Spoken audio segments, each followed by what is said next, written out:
오늘 설교의 제목이 소망의 선지자 에스겔입니다. 에스겔은 사독 계열의 제사장 부시의 아들 제사장 집안 출신입니다.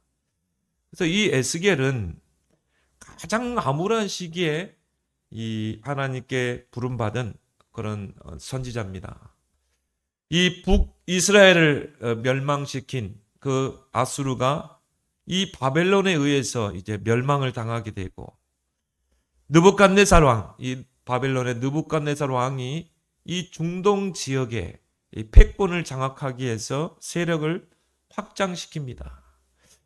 그래서 애굽의 도움으로 왕위에 오른 그 여호야김, 유다 왕이죠.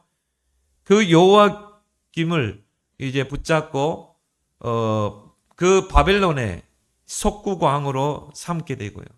그리고 이제 이 이스라엘, 유다를 속국 삼게 되죠. 그런데 이 여호야김이 이제 느부갓네살 왕을 배신하게 되고 애굽에 이제 기대려고 그런 상황 속에서 이 느부갓네살 왕이 이제 이 바벨론 군대를 거느리고 와서 주전 597년에 이 예루살렘을 이제 에워싸게 되고 그 성전을 완전히 무너뜨리고 성읍을 무참히 파괴하게 됩니다. 이때가 바로 이제 586년이죠. BC 586년. 그리고 이제 이 여호야김에 이어서 왕위에 오른 그 어린 왕 여호야김과 또 유다에 있는 그런 이 상류층 다수를 바벨론의 포로로 사로잡아가게 됩니다. 그때 함께 포로로 잡혀간 인물이 바로 이 에스겔 선지자입니다.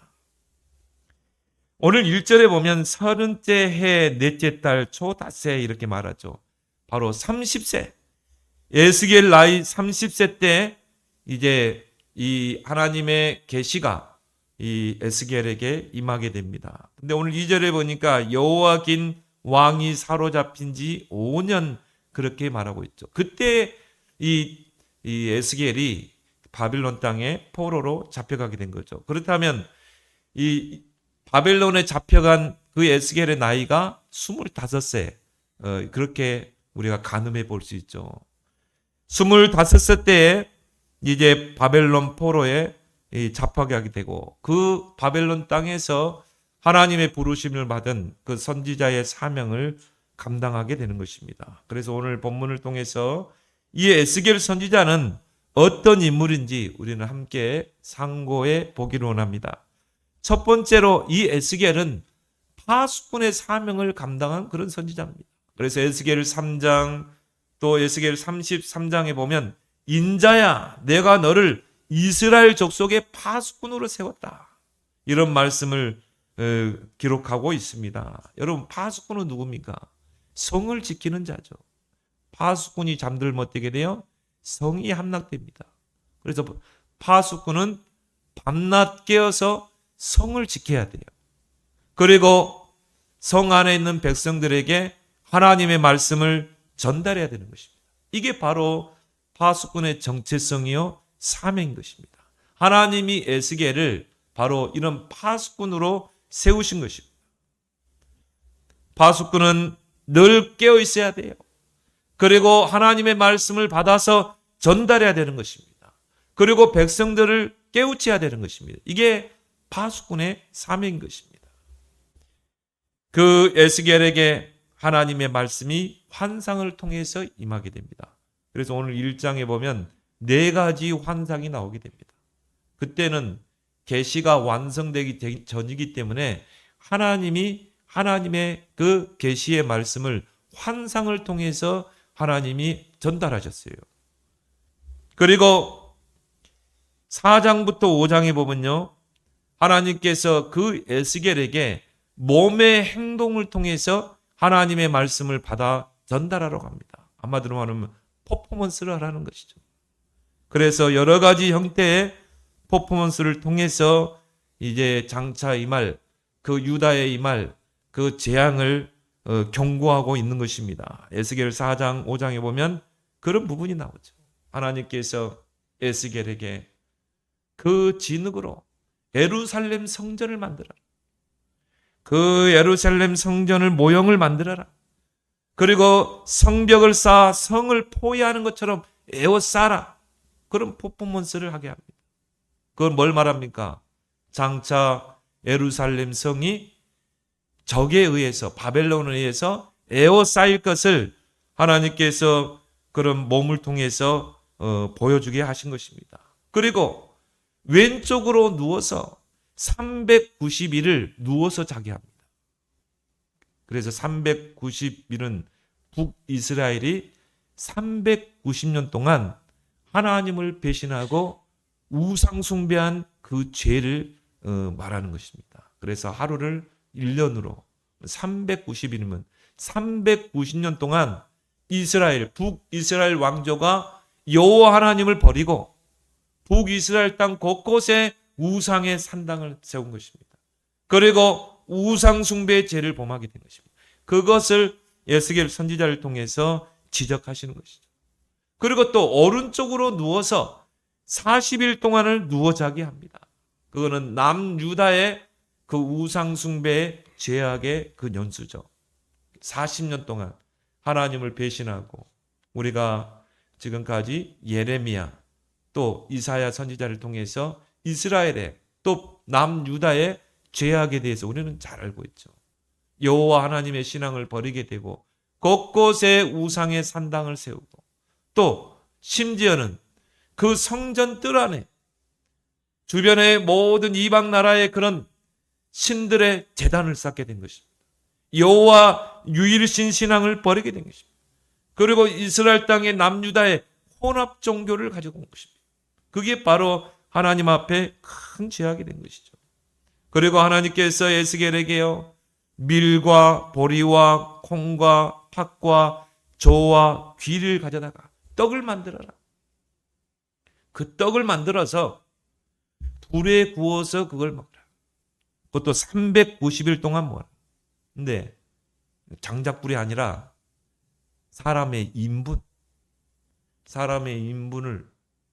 태워서 그걸 구워서 먹으라는 것입니다. 하나님이 에스겔이 하나님 나는 부정한 자가 아닌데 어떻게 이 부정한 떡을 먹을 수 있습니까? 어떻게 인분에 태운 그 불에다가 이 떡을 구워서 먹을 수 있습니까? 불평을 하소연합니다. 그래? 그렇다면 저 소똥에 태운 그 떡을 먹으라는 것입니다. 그럼 뭘 말합니까? 왜 하나님은 에스겔에게 이런 퍼포먼스를 하게 합니까?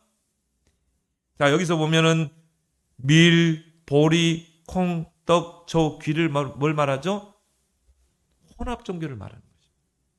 이스라엘 백성이 오직 유일신 하나님만 섬기도록 선택받은 민족인데 그 여호와 하나님을 버리고 하나님 앞에 와서 제사장들이 예배 드려야 될 성소문을 굳게 닫아버리고 그리고 어떻게 했습니까? 곳곳에 이방신들의 그 산당을 세우고 제단을 쌓고 우상 숭배에 심취한 것입니다. 그래서 하나님 앞에 부정한 죄를 범하게 된 것이죠. 그것을 하나님께서 지적하신 것이죠. 또한 칼을 가지고 너희 머리털과 수염을 자르라. 그래서 3등분하라. 그 머리털과 수염을 3등분해서 3분의 1은 성읍 안에서 불사르고 3분의 1은 칼로 치고 3분의 1은 바람에 흩날리라. 왜 하나님이 그런 행동을 하게 합니까? 바로 장차 그 예루살렘에 임할 재앙을 말하고 있는 것입니다. 바빌론이 그 예루살렘을 에워싸게 되고 그 성 안에 있는 사람들을요 3분의 1은 다 뭡니까? 전염병으로 죽게 될 것이다. 3분의 1은 칼로 죽게 될 것이다. 남은 3분의 1은 포로로 잡아갈 것이다. 이것을 하나님께서 경고하고 있는 것입니다. 이거를 전달하는 것입니다. 이게 바로 파수꾼의 사명이에요. 에스겔서 3장 17절에 인자야 내가 너를 이스라엘 족속으로 이스라엘 족속의 파수꾼으로 세웠으니 내 입의 말을 듣고 나를 대신하여 그들을 깨우치라. 파수꾼은 어떤 자입니까?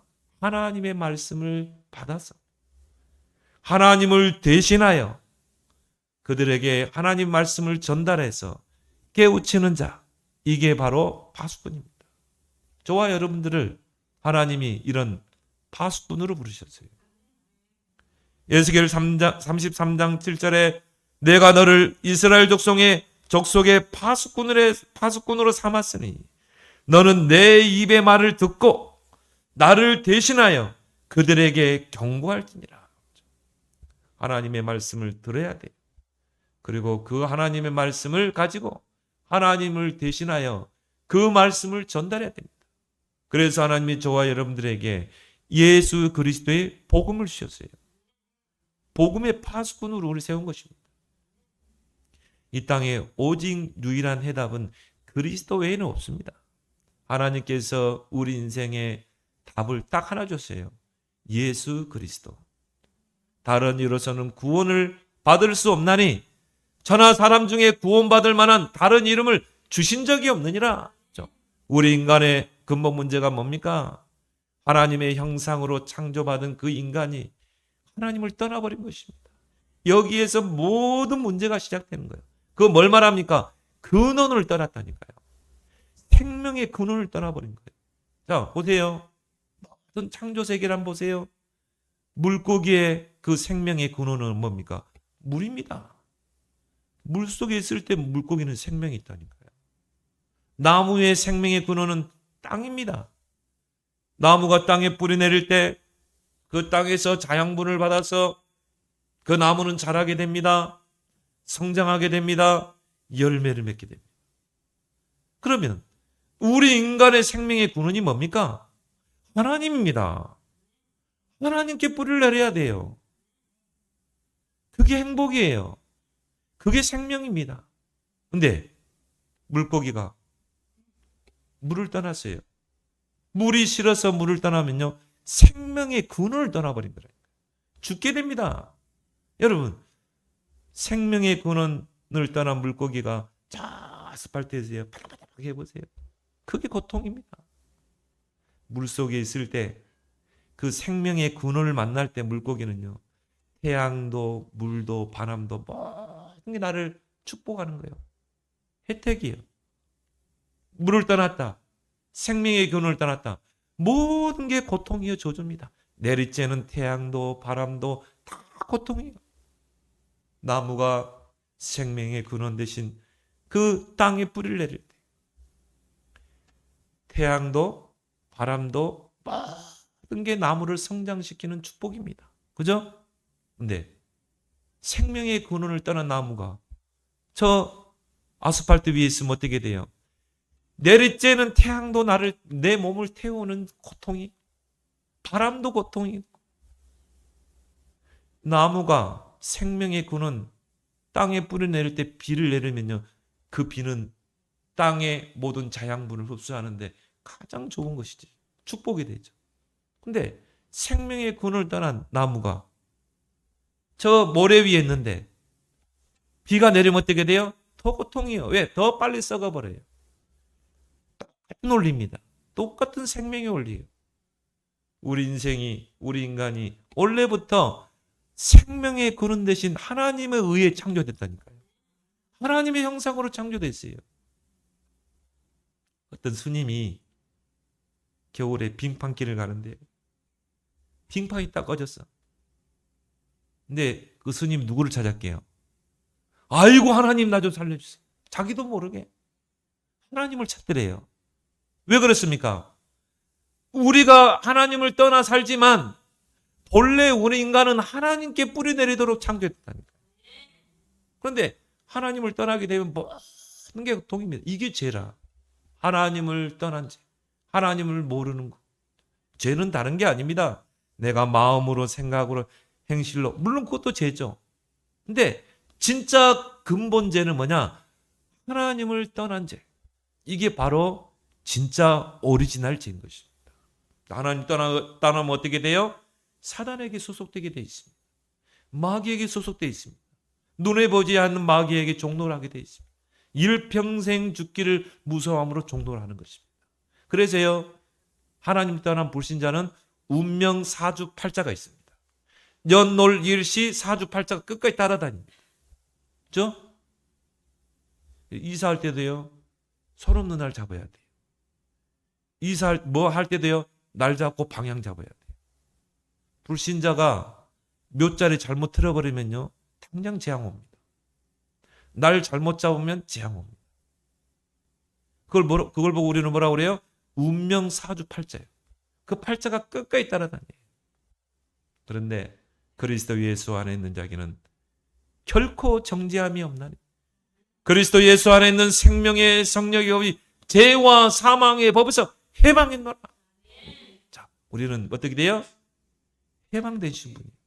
그리스도를 통해 해방되신 분. 우리는요, 연놀 일시 사주팔자 그런 거 볼 필요 없어요. 점쟁이 찾아다 할 필요 없어요.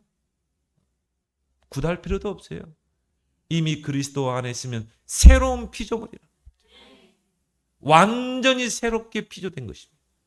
하나님의 자녀로. 그 생명의 구는 물을 떠난 물고기가 다시 행복을 찾는 길은 뭡니까? 물속에 들어가면 돼요. 생명의 구는 물을 만나면 돼요. 생명의 근원 대신 하나님을 떠난 인생이 결국 이 죄와 사단의 권세에서 고통 속에 살다가 죽으면 영원한 지옥 가야 되는데 그 고통 속에 있는 그 인간이 다시 생명을 찾는 길은 뭡니까? 하나님께로 가면 돼요. 하나님께로. 생명의 근원 대신 하나님께로 가면 돼요. 근데 우리 스스로는 갈 수가 없어요. 우리 자력으로는 갈 수 없어요. 왜요? 죄가 우리를 사로잡고 있고요. 죄의 올무가 우리를 사로잡고 사단의 올무가 우리를 사로잡기 때문에 우리 힘으로는 갈 수 없어요.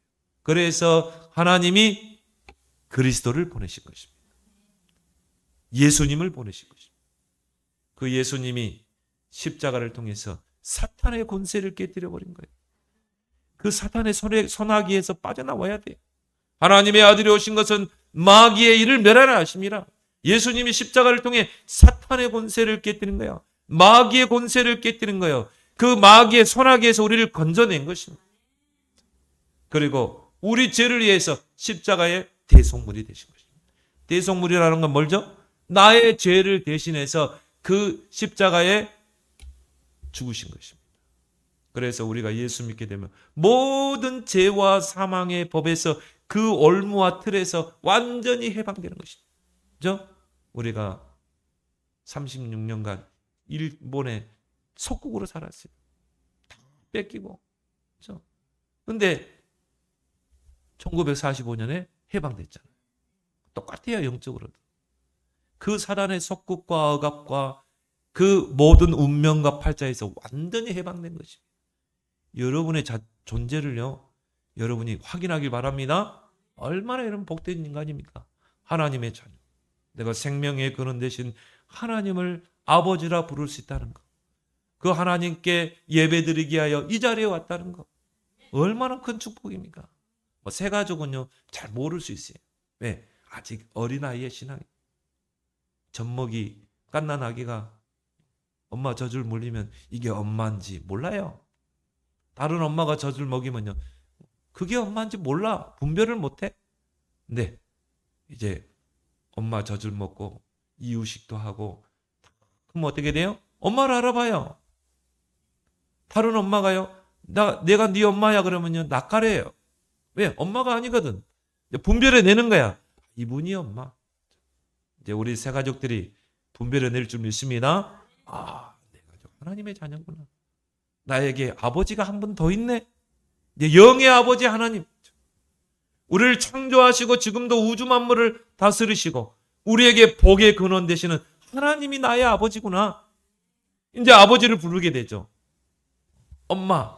이제 말문이 트이면 엄마, 아빠 부르게 됩니다. 아빠니까 아빠를 부르는 거죠.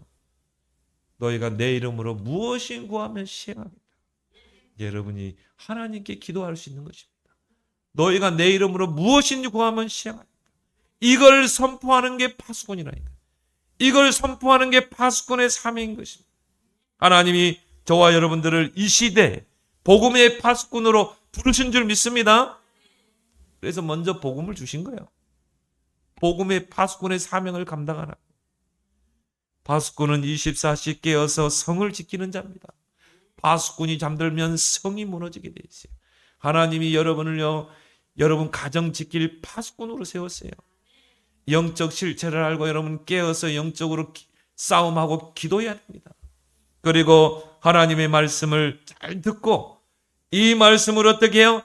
하나님을 대신해서 전달해야 되는 것입니다. 깨우쳐야 돼요. 때로는 경고해야 돼요. 저는 그래서요, 현장에서 불신자 만나면 분명히 이야기합니다. 하나님을 왜 떠나 있는지, 하나님을 떠난 인생의 삶이 어떤지, 그 우상숭배자에게 분명히 이야기합니다. 왜? 바르게 가르쳐야 돼요. 불신자는요, 경배 대상을 잃어버렸잖아요. 원래 우리 인간을 하나님 창조할 때 하나님만 경배하도록 창조했어요. 왜? 하나님보다 높은 분이 없잖아요. 하나님은 모든 것의 근원이시잖아요. 그 하나님이 모든 만물을 지었다 이 말이에요. 그래서 모든 영광은 하나님께만 돌려져야 되는 것입니다. 왜? 하나님보다 높은 분이 없어요. 하나님은 창조주고 이 세상의 모든 것은 다 피조물이에요. 하나님이 만든 피조물이에요. 그래서 당연히 하나님께만 영광이 돌려져야 되고 하나님만 경배해야 되는 것입니다. 그래서 우리 인간의 본분이 뭡니까? 하나님을 경배하는 것, 하나님을 찬양하는 것, 하나님을 높이는 것. 근데 왜 우상 앞에? 왜 돌부처 앞에? 좀 나무가 신령하다 싶으면 이게 나의 경배 대상. 저 바위가 좀 신령해 보여. 그게 나의 경배 대상. 왜 그래요? 하나님을 떠나서 경배 대상을 잃어버린 것입니다. 그러면 그 돌에 새긴 돌부처가 내게 복을 줍니까? 절대 줄 수 없어요. 거기에 흑암이 틈타는 것입니다. 사단 마귀는요, 하나님의 영광을 찬탈한 자입니다. 하나님을 대적하고 타락한 자입니다. 그래서 어떻게 해요? 속삭입니다. 경배 대상을 바꿔라. 나를 경배해. 다 줄게. 하나님 경배하지 말고 나를 경배해. 그게 우상숭배라니까요. 우상숭배는 거기엔 반드시 사단이 역사하게 돼요. 반드시 재앙이 임하는 것입니다. 그 죄값이 3, 4대까지 가는 것입니다. 저는 불신자에게 이분이 기분이 좋든 안 좋든, 듣든 안 듣든 분명히 이야기합니다. 우상숭배하면 거기에 흑암이 틈탄다. 당신이 우상숭배한 것 때문에 후손들이 망한다. 당신 후손을 위해서라도 우상숭배하지 마라. 당신 후손들을 위해서라도 제사 지내지 마라. 분명히 이야기합니다. 왜? 파수꾼이기 때문에. 복음의 파수꾼으로 불렀기 때문에. 디모데후서 4장 1절 5절에 너는 듣든지 안 듣든지 복음을 전파하라. 항상 힘쓰라. 전도자의 일을 하라. 하나님이 저와 여러분들을 이런 파수꾼으로 부른 줄 믿습니다. 두 번째로 에스겔은 누굽니까? 말씀의 능력을 체험한 선지자입니다. 여러분, 하나님의 말씀은요, 창조의 능력이 있어요. 왜 그렇습니까? 이 모든 피조 세계를 하나님이 말씀으로 창조했기 때문에 그래요. 여호와께서 가라사대, 여호와께서 이르시되. 그래서 여러분이 진짜 하나님의 말씀을 언약으로 붙잡게 되면 재창조의 그런 능력이 임할 줄 믿습니다. 그래서 하나님께서 에스겔에게 말합니다. 에스겔 3장 1절에 하나님의 말씀이 기록된 두루마기를 먹으라. 성경을 먹으라. 에스겔 3장 3절에 인자야 내가 내게 주는 이 두루마리를 내 배에 넣으며 내 창자에 채우라 하시기에 내가 먹으니 그것이 내 입에서 달기가 꿀 같더라. 하나님의 말씀을 먹어야 돼요. 내 배에 채워야 돼요. 다른 음식으로 채우지 말고 세상 것으로 채우지 말고 어떻게 해요? 하나님의 말씀으로 채워야 돼요. 하나님의 말씀으로 배불러야 돼요. 그게 달아야 돼요. 달면 어떻게 돼요? 삼키잖아요.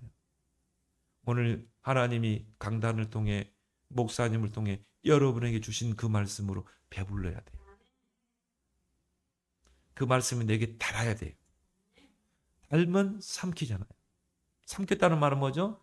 이 말씀을 나의 언약으로 붙잡는 거죠. 이게 막써 강단의 말씀을 내 배에 넣었더니, 입에 넣었더니 써 내뱉죠. 그런 교인 많습니다. 강단의 말씀을 내뱉어요. 그러면 영적인 기갈이 오게 되는 것이죠. 하나님의 말씀을 먹어서 창자에 가득 채워라. 그것을 내가 먹으니 내 입에서 달기가 꿀 같더라.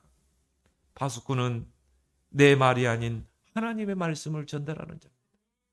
하나님의 말씀을 먹어야 돼요. 하나님의 말씀으로 채워야 됩니다. 하나님의 말씀으로 배불러야 돼요. 이사야 55장 2절에 너희가 양식 아닌 것으로 배부르냐? 양식 아닌 것을 돈으로 사서 그걸 채우려고 하느냐? 하나님의 말씀으로 채워야 돼요. 하나님의 말씀으로 배불러야 돼요. 하나님의 말씀을 먹을 때마다 달디 달아야 돼요. 달달해야 돼요. 그래야 삼키게 되는 것입니다. 그래야 전달할 수 있는 것이죠. 여러분이 삼키면요, 음식도 맛있는 음식을 삼키면 어떻게 됩니까? 이게 모든 자양분이 돼가지고 5대 영양소가 내 몸을 튼튼하게 하잖아요. 음식을 쓰다고 다 뱉어버리면 어떻게 돼요?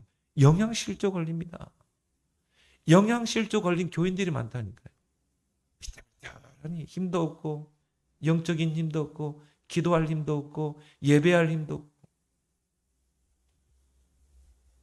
시편 19편 7절 10절에 여호와의 말씀은 완전하여 영혼을 살리게 되고 영혼을 소생시키고 여호와의 증거는 확신하려 우둔한 자로 지혜롭게 하고. 우리 아이들이여 하나님의 말씀을 입에 넣고 삼켜서 창자에 채워야 돼요. 지혜롭게 되게 됩니다. 여호와의 교훈은 정직하여 마음을 기쁘게 하고. 여러분이 하나님의 말씀이 달달해서 입에 넣으면 기분 좋아요, 안 좋아요? 좋더라고. 저 단 음식을 좋아하거든요. 빵 같은 거.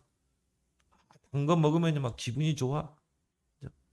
여러분이 하나님 말씀 받으면 막 은혜가 되고 기분이 좋아야 돼. 왜 저 말씀이 내게 쓰나? 하나님이 또 목사님을 통해 나를 또 치네? 그러면 영양실조 걸린다니까요. 내버텨야 돼요. 아니, 쓴 음식을 어떻게 입에 삼킵니까? 다 내버텨야지. 그건 영적으로 병든 겁니다. 여호와의 계명은 순결하여 눈을 밝게 하는도다. 눈을 밝게 한다는 말은 뭐죠? 모든 걸 분별하게 됩니다. 여호와를 경외하는 도는 정결하여 영혼까지 이르고 여호와의 법은 진실하여 다 의로우니 금 곧 많은 순금보다 더 사모할 것이며 꿀과 송이꿀보다 더 달더라. 송이꿀보다 더 달더라. 하나님의 말씀이. 이런 영적 상태 되길 바랍니다. 하나님의 말씀이 달달한 자가 있고요, 쓴 자가 있어요. 하나님의 말씀이 달달한 자는 삼킵니다. 하나님의 말씀이 쓴 자는요, 내뱉게 돼 있어요. 달달한 음식을 먹으면 기분이 좋아져요. 그렇죠? 하나님의 말씀이 달달하다는 걸 뭐죠? 은혜가 된다. 하나님 말씀 내가 받고 삼키니까 기분이 좋아. 은혜가 돼. 그때 믿음이 세워지는 것입니다. 은혜될 때 믿음이 세워져. 여러분, 영적 성장의 가장 빠른 길이 뭔지 아세요? 영적 성장의 가장 빠른 길, 하나님의 말씀으로 채우는 것입니다. 하나님의 말씀을 내 배에 채우고 창자에 채우는 것입니다. 이 복음의 말씀을 채우는 것입니다. 그때 각인, 뿌리, 체질이 바뀌는 것입니다. 그 외에는 절대 바뀌지 않습니다. 하나님의 말씀으로, 복음의 말씀으로 풍성하게 채울 때. 그래서 우리 새 가족들은요, 우리 개인 양육자들이 붙어가지고 계속 말씀으로 채워줘야 돼요. 계속 말씀이 달도록 해줘야 돼요. 그게 개인 양육자 아닙니까? 그런 일들을 여러분 잘 감당하길 바랍니다. 그래서 요한계시록 1장 3절에 이 예언의 말씀을 읽고 듣고 행하는 자가 복이 있도다. 하나님의 말씀을 듣고 또 하나님 말씀을 쓰고 또 중요한 성구는 암송하고 그때 영적인 성장이 이루어지는 거예요. 그때 각인 뿌리 체질이 바뀌는 거예요. 그때 믿음이 쑥쑥 자랍니다. 저 같은 경우가 그렇더라고요. 하나님께서 저는 20대 때 교회를 떠나가지고 하나님이 안 믿어지더라고요. 중학교 때 떠났더라고요. 그럼 20대 때 하나님이 나를 불렀어요. 하나님은 우리 수진이처럼 20대 때 불렀어. 근데 누가 나를 전도해서 부른 게 아니라 견딜 수 없더라고. 하나님 나를 부르는데 계속 거부했거든요. 근데 제일 찌를 때가 뭐냐? 일요일 날 교회 가야 되는데 교회 가는데 그러면서도 발은 안 떨어져. 근데 이제 결국 항복했죠. 하나님 이제 가겠습니다. 내 발로 교회를 갔어요. 근데요 하나님 저에게 은혜를 줘가지고 성경을 읽게 하는 거죠. 그때는 이 성경이 쪽 성경이 있었어요. 여기 창세기부터 뭐 출애굽기 딱 포켓에서 넣으면 딱 맞아 여기. 그걸 들고 다니면서 읽게 하시는 거죠 하나님. 진짜 이 성경이 송이꿀보다 달도다. 저는 체험한 인물입니다. 세워서 구약 성경을 다 읽을 때도 있어요. 밤을 세워서 읽었다니까요. 성경이 그렇게 은혜되고 다는 거 있죠. 근데 그때 제 신앙이 많이 성장한 것 같아요. 뭐 기도하고 많이 했겠지만 새벽 기도도 하고 했지만 그때 제 신앙이 급속히 성장했어요. 하나님 말씀을 가까이 하고. 어느 정도 했냐. 성경 읽다가 이 전철을 몇 군데 지나치기도 하고 길거리에서 성경 읽고 하다가 가로수에 부딪히기도 하고 그랬다니까요. 이 성경이 이렇게 달더라고요. 그때 제 신앙이요. 급속히 성장. 그래서 아이도 비실비실한 아이가 있고요. 우량한 아이가 있어요. 엄마 젖을 잘 먹고 커간 아이는요. 튼튼합니다. 나중에 커서도요. 병치레를 안 합니다. 그죠? 새 가족들이 말씀의 젖을 먹고 성장해야 되는 것입니다. 그러면요. 믿음이 바르게 성장하게 됩니다. 다른 말씀이 아니라 복음의 말씀. 로마서 10장 17절에 믿음은 들음에서 나며 들음은 그리스도의 말씀으로 말미암습니다. 그리스도의 말씀, 복음의 말씀을 계속 듣고 쓰고 또 암송하고 우리 김성훈 성도님이 보니까 잘하고 있는 것 같아. 예배 때 말씀 받지. 또 개인 양육도 말씀 젖을 먹지. 또 요즘 보니까 우리 김성 입사님이 카톡을 찍어보냈는데 성경을 또 썼더라고 그랬겠다. 글씨도 얼마나 이쁘게 썼는지 몰라요. 그래서 빨리 성장하겠구나. 또 우리 장다른 성도님 또 교회 와서 또 예배 또 개인 양육하잖아요. 믿음이 빨리 성장하게 됩니다. 앞으로 훌륭한 하나님의 일꾼으로 쓰임받기를 예수 그리스도로 축원합니다. 에스겔 37장에 하나님께서 에스겔에게 마른 뼈 환상을 보여줍니다. 그 환상을 보는데요. 그 에스겔 골짜기에 뼈다귀들이 탁 말라가지고 핏기가 없이 물기가 없이 다 말라 빠졌어요. 이스라엘의 영적 상태를 말해주는 것입니다. 에스겔에게 말합니다. 에스겔아, 이 뼈다귀들이 살겠느냐? 주께서 아십니다. 너는 이 뼈다귀에게 하나님의 말씀을 대언하라. 어떻게 대언하리까? 생기야 사방에서 불러와서 이 뼈다귀들에게 들어가라. 에스겔이 하나님의 말씀을 받고 그대로 전달했어요. 생기야 사방에서 불어서 이 마른 뼈다귀에게 들어가라. 하나님의 말씀을 받았습니다. 그 말씀을 대언했는데 어떤 역사가 일어났어요? 그 마른 뼈다귀들이요. 생기가 들어가니까 어떻게 됩니까? 생기가 부러져서 그 뼈다귀에 들어가니까 이 뼈다귀들이요. 서로 연결되고 머리뼈, 발뼈, 손뼈, 손에도 얼마나 뼈들이 많습니까?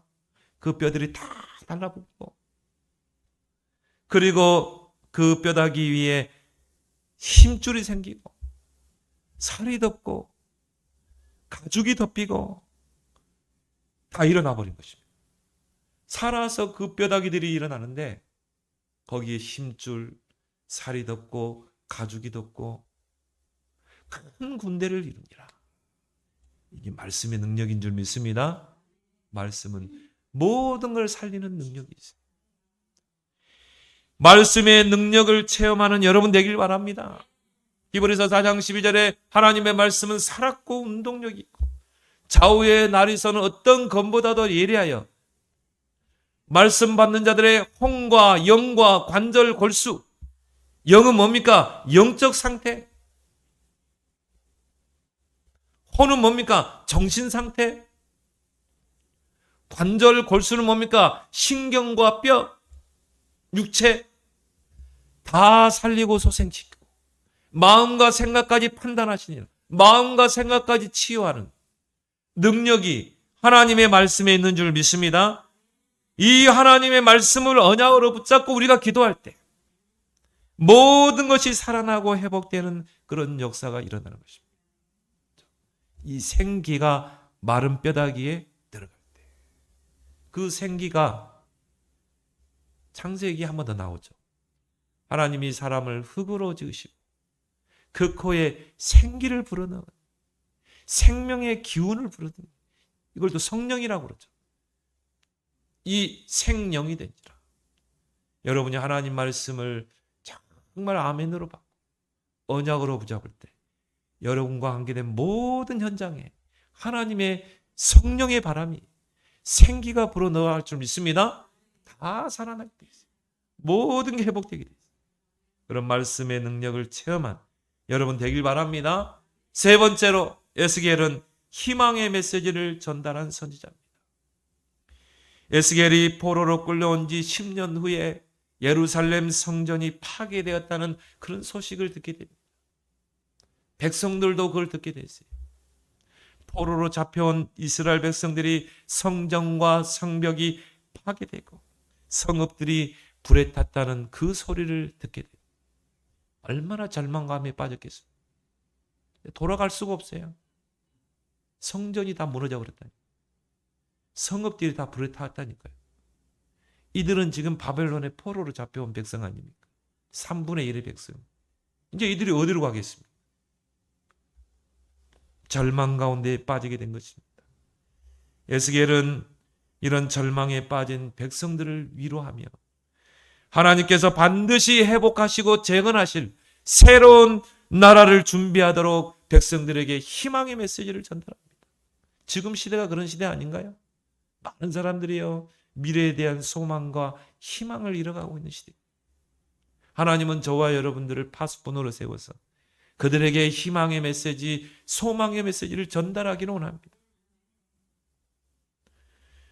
모든 일이 형통하고 삶이 풍부할 때는요, 누구나 다 미래에 대한 소망을 갖게 됩니다. 미래에 대한 꿈을 꾸게 됩니다. 그런데 암울한 날들이 계속되고요, 도무지 내일에 대한 희망이 보이지 않을 때 희망을 갖는다는 것은요, 정말 무모한 일일 수 있을 것입니다. 내 현실이 지금 다 무너져 있는데, 내가 절망 가운데 있는데 무슨 미래에 대한 희망이 있습니까? 지금 시대가 그런 시대라는 거예요. 많은 사람들이 미래에 대한 희망을 잃게 돼요. 소망을 잃게 돼요. 저는요, 요즘 이렇게 길거리 다니면서요, 임대 내놓은 건물들이 하도 많아요. 그러니까 조금 돈 모아가서 으쌰으쌰 하는데 안 돼요. 옛날에는 하면 된다, 할 수 있다, 해보자, 노력하면, 지금은 그렇지 않습니다.